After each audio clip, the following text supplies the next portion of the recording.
भारतानं आज पाकिस्तानवर केलेल्या एअर स्ट्राईकचा आनंद रत्नागिरी जिल्ह्यातल्या खेड तालुक्यात साजरा करण्यात आला। पाकिस्तानला पूर्ण धडा शिकवण्याचा विडा भारत सरकारनं उचललाय। त्याला पूर्ण पाठिंबा देण्यासाठी समस्त खेडवासियांच्या वतीनं आज सकाळी फटाके फोडून आणि पेढे भरवून या हल्ल्याचा आनंद व्यक्त करण्यात आला।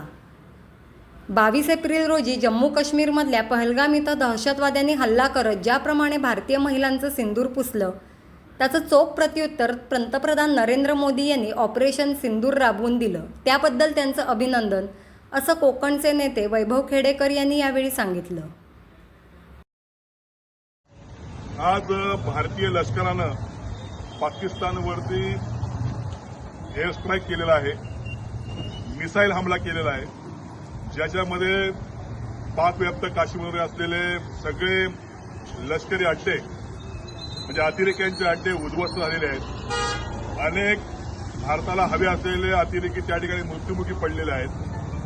ही पाकिस्तानला पहिली वॉर्निंग आहे किंवा पहिली सूचना आहे, जर भारताच्या वाट्याला गेलात तर तुमचं नाव जगाच्या नकाशावर मिटवण्यात येईल। त्याचप्रमाणे पाकिस्तानची 2 विमानं भारतीय हाती येणारी F-16 ही देखील भारतीय सैन्याने पाडलेली आहेत आणि भारतीय सैन्य पाकिस्तानच्या कुठल्याही हल्ल्याला समर्थपणे तोंड देण्यासाठी सज्ज आहे।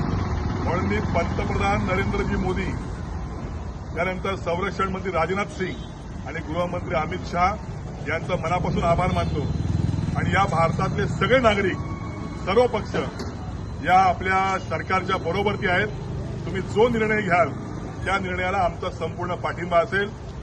त्याचप्रमाणे या पाकिस्तानला असे आद्दार घडवा की पुढचे 10 जन्म पाकिस्तानला पुन्हा विचार करावा लागेल की एखादी कारवाई भारतावरती करावी, यासाठी त्यांना विचार करावा लागेल। अशी अद्दल मोदी साहेबांनी त्यांना घडवावी, यासाठी आम्ही सगळे समस्त खेडवासी जमलेलो आहोत आणि त्यांना आमचा पाठिंबा आहे। भारत माता की जय।